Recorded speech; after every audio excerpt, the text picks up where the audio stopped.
I have no idea what I'm doing. And I sure as shit don't know what you guys want. Yeah, I'm talking to you, the people of YouTube. I basically started doing this because I had a job that earned me a lot of money and gave me a moderate amount of power.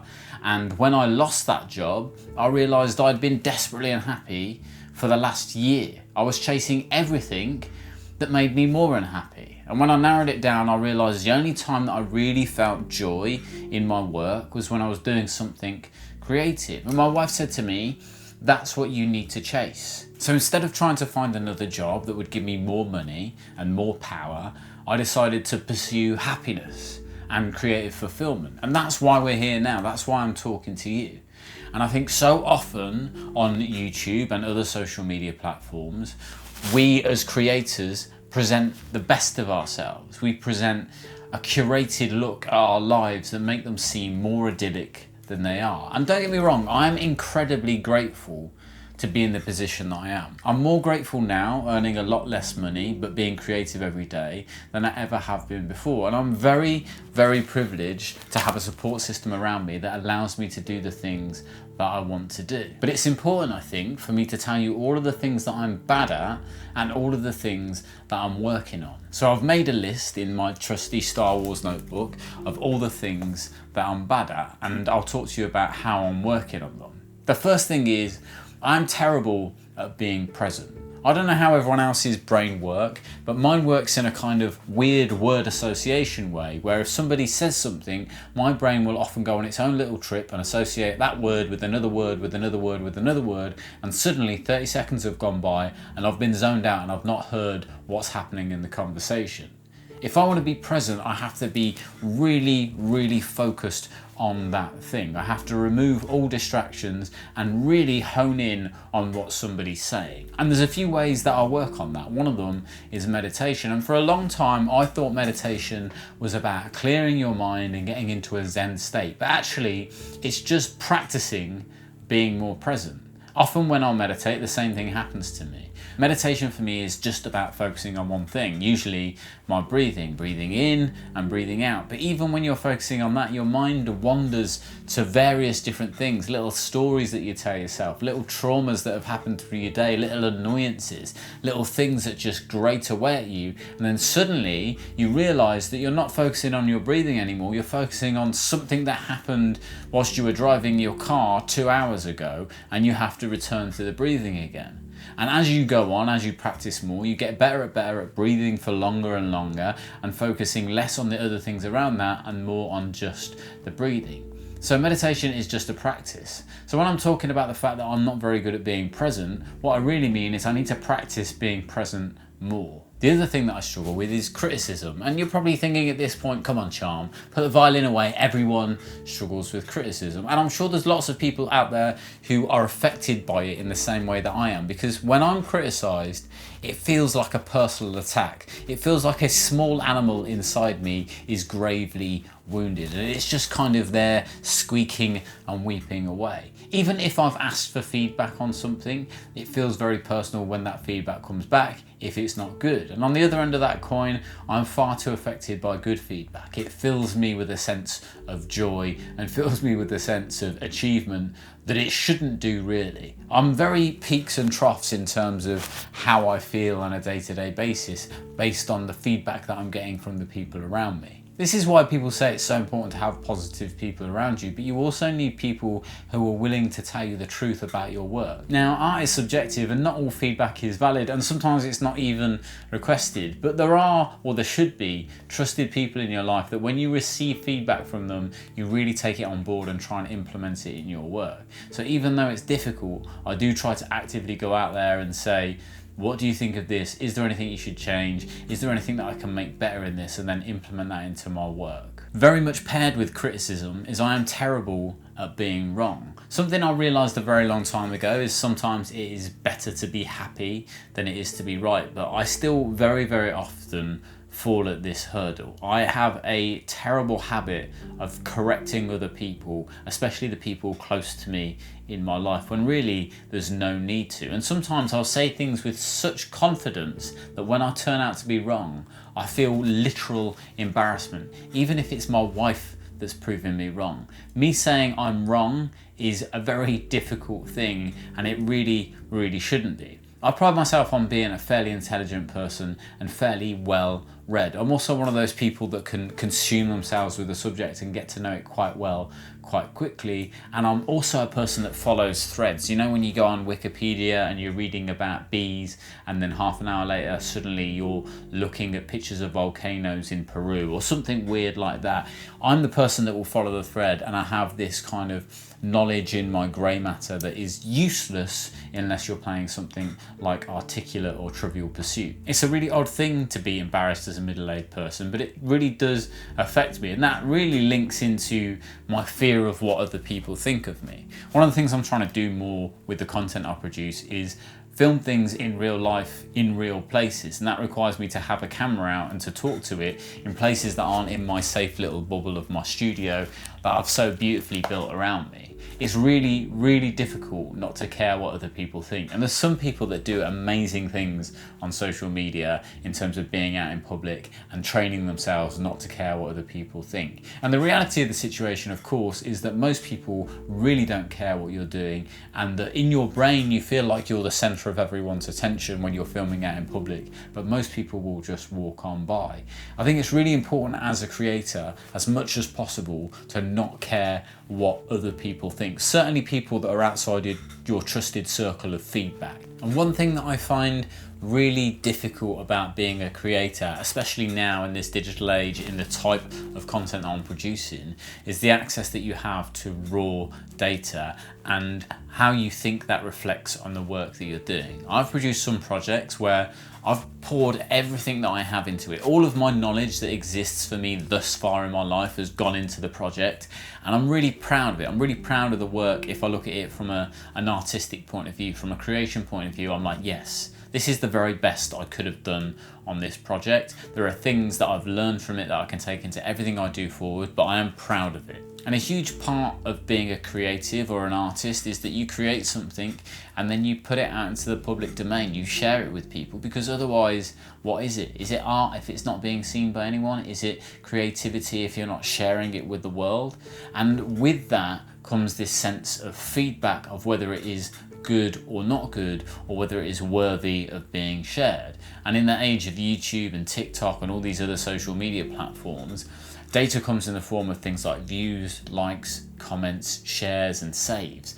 And it's a real minefield of starting to think that that might be the determination of whether that piece of work is good or not. I actually shared a piece that I had done with someone who is much more of a kind of subject matter expert on the video that I was doing, and he said to me, listen, this hasn't gone out yet, but if this doesn't get the views, just know that this is a really great piece of work. And I thought that was such a wonderful thing to say, because that's someone who recognises that you're not always in control of where your work goes or what it does. And I'd love to get to a position where I can create something and be proud of it and just put it out into the world and forget about it. But at the moment, I'm in a stage where the views still matter to me. I really don't want them to matter to me. I don't want how many views I get to matter to me. I don't want to be in a position where if I've got something that's going viral, that I'm like refreshing every second to see it go 10,000 views, 10,000 views, 10,000 views, because it's a real danger that you kind of get hooked on that feeling, and when the views are down, if that's the determiner of whether you go forward with what you're doing or not, you won't last very long in this industry. So I'm trying to be really careful about just consistently producing and not trying to not worry about the views so much. But they do matter to me, and that is something that I struggle with. I spoke a little bit earlier about how I have this ability to become obsessive about the work that I'm doing, the thing that I'm interested in at that time. There's a joke in my friendship group. We had all decided to do a half marathon for charity or something at work, and that weekend I just got up and ran a half marathon. That wasn't through fitness or talent or anything other than sheer will. I was massively overweight, I hadn't ran in years, I was smoking, I was doing everything that a runner shouldn't do, but I just went out and ran the half marathon. And the joke is that my training for a half marathon was running a half marathon. And they always wind me up saying that, you know, if we start a new thing or we start a new interest, it'll be that, yeah, Charm's going to spend about 40 hours on this in the next 2 days and become an expert on it. I'm very obsessive about things, and if I'm enjoying something, if I'm in that zone of like really being fulfilled by something, I can become super obsessive about it, which is a great thing if you're trying to learn a new skill, because you just get into it with everything that you've got and just absorb so much knowledge so quickly. But the problem is, that is a reflection of the fact that I struggle with moderation in all of my life. It's one of the reasons I don't do drugs, because if I started smoking weed, I would end up injecting heroin into my toes within about 2 weeks. I just cannot moderate things. I've struggled with my weight pretty much all my life. I've been very much up and down. I'm either super fit, super healthy, or I'm off the scale, binge eating, going absolutely crazy on pizzas. And this is the longest period of time where I've stuck with an endeavour, creating content. I've been doing this consistently for the past couple of years. And it's also the longest space of time where I've managed to maintain a decent weight. And I think, these things are really connected. I'm learning more to become more moderate and use my skill of being obsessive about things in a really positive way, in terms of learning new skills, in terms of getting better at the craft. I'm putting everything into that. But moderation is a massive struggle for me, and it's still something I have to be really conscious about, because it's so easy just to slip and just to go down that slope and think I'll be all right, and then suddenly you're rolling into an avalanche of overindulgence, and all of that overindulgence has a massive effect on me personally to be creative and to get up every day and to do the work that I know I need to do. The penultimate thing I'm going to talk to you about is my inability to be really excited about something. Not my inability to feel excitement, but my inability to express that. And my wife always says to me, like, she'll get me amazing things. I'd be like, oh, thank you, that's amazing, thank you. But I can't be like, oh my God, like, I can't be the YouTube reactor. Like, I really struggle with that as a project, if I'm trying to react to something, because my natural state is just to be like, yeah, that's really good. To appreciate things rather than to show extreme excitement. And I think it relates back to my fear of looking stupid, of fear of having people kind of laughing behind my back or going, what is that guy doing? He's so weird. I see this guy on TikTok, I can't remember his name, I think it's Hugo something. It's the guy who says bonge all the time. And he has this ability to just be completely free from judgment of anyone. He is so uniquely himself, and I think lots of people would look at him and go, he's a weird guy, man. He's a weird guy. But I look at him and go, I have so much envy for you, because you just are so authentically you that it's impossible not to be entranced by what he's doing. And he has such an excitement for the work he does, and such an excitement for sharing his message with people. And I think you have to not care what people think in this game. I think you have to be able to have that freedom. And I just kind of temper that. For someone who is so obsessive and somebody who struggles with moderation, you would think I would be like, oh my God, I'm very expressive and very passionate about what I do. And if you catch me talking about something in particular, I am very, very like, yes, I love this is amazing. But excitement and like just that pure feeling of like childish joy is so difficult for me to express. And I don't quite know what that is, but it's definitely something that I struggle with. And I'd love to be able to show a little bit more excitement when my wife wants me to show a little bit more excitement. Get your mind out the gutter. We're not talking about then. I do not struggle to show excitement in very specific situations. And finally, and this is a big one I think, especially in this industry, is I have a habit of, if I feel like I've been wronged, of just writing people off and judging them as a lost cause, and not wanting to give them another chance. If I feel slighted, if I feel offended, if somebody's upset me, I'm like, I'm done with that person. That's it. That's the end of that. I'm not interested in having that relationship anymore. I'm not interested in having that person in my life. And if I really think about it, there are so many times where if the tables were turned, I would have, lost so many relationships due to my own stupidity, or me saying something mistakenly or on purpose that I shouldn't have said in a kind of heated state. And I'm too quick sometimes to judge people. Even if I'm doing it privately in my own head, I want to get rid of that need to judge people. And look, there'll be lots of people that tell you, certainly lots of creators, I think, or I would hope, that would describe me as a supportive and encouraging person, because I'm so obsessed with people following creative endeavours and pursuing a creative career, because I think it is the hardest path. I think it is such a nuanced and difficult place to try and exist. And especially in the space that I'm in, there's lots of people that are, trying to make a living from this.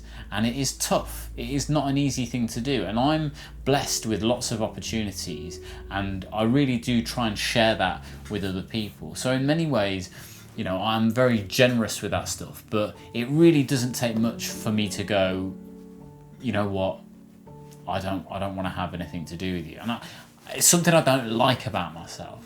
I feel myself with that judgment and that need to remove people for the slightest misdeed. And often it's in my head, it's a story I'm telling myself. It's not something that really exists. I'm reading something in a particular tone, there's just a miscommunication of kind of intentions with people, especially when things are over the written word. How you interpret things and how you read things. I want to get to a space where I'm much more kind of level-headed with that stuff and have much less judgment in my life. Look, there's lots of things that I'm good at, but I talk about that way too much. These are all the things that I'm working on. These are all the things that I'm bad at. These are all the things that I want to improve, because ultimately I want to be the very best vessel for creative work that I can possibly be. When I started doing this, I said I wanted to make things that affected people. I wanted to make things that caused people to have some kind of emotional reaction to it. And I'm not talking about just doing rage bait here, although sometimes there's call for that. I'm talking about creating stuff that truly has an impact. So instead of talking today about all the amazing things that I'm doing, of which there are many, I've talked to you about all the things that I need to do better. And I hope this helps some of you guys realise out there, especially you creators, that we're dealing with a lot of the same things. Many of these things you may not see in me, and I'm sure I don't see them in you. So if you think you're the only one that's obsessive or judgmental or worried about what other people think or obsessed with the views or just obsessive in general, or you struggle with moderation, or you struggle with any of the things that I've talked about, then let me know down in the comments and maybe we can help each other out. Don't forget, guys, hit that subscribe button because I need an endorphin hit, and I'll see you on the next one.